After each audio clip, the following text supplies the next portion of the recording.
একজন বৃদ্ধ বাবা মা ছিলেন, বয়স প্রায় ১০০ বছরের কাছাকাছি। তাদের একমাত্র ছেলে ছিল। ছেলের বউ প্রায়ই ঝগড়া করত, বিশেষ করে শ্বশুর শাশুড়িকে নিয়ে। ছেলের বাবা মা বারবার বলত, ঝগড়া করিস না মা, তোরা শান্তিতে থাক, আমরা এই বাড়িতে থাকব না, চলে যাচ্ছি। শেষ পর্যন্ত সেই বৃদ্ধ বাবা মা ঘর ছেড়ে চলে যান।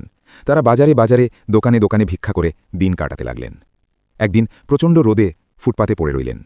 দুদিন ধরে কেউ ভিক্ষা দেয়নি, খেতে পাননি। অবশেষে বৃদ্ধ মানুষটি মারা গেলেন। তার স্ত্রী পাশে বসে কাঁদতে কাঁদতে হঠাৎ হার্ট অ্যাটাক হয়ে মারা গেলেন। ছেলে তার বউকে বকছিল, তোর জন্যই আমার মা বাবা বাড়ি ছেড়ে চলে গেল।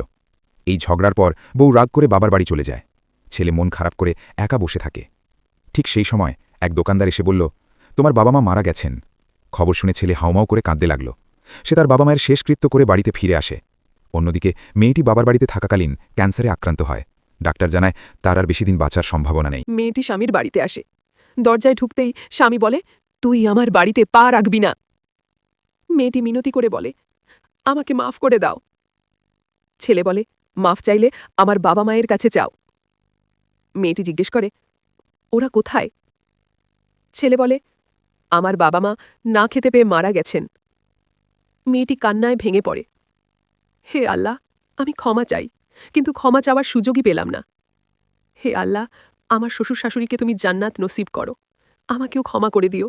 আমি অনেক বড় ভুল করেছি, এই ভুলের কোনো ক্ষমা নেই।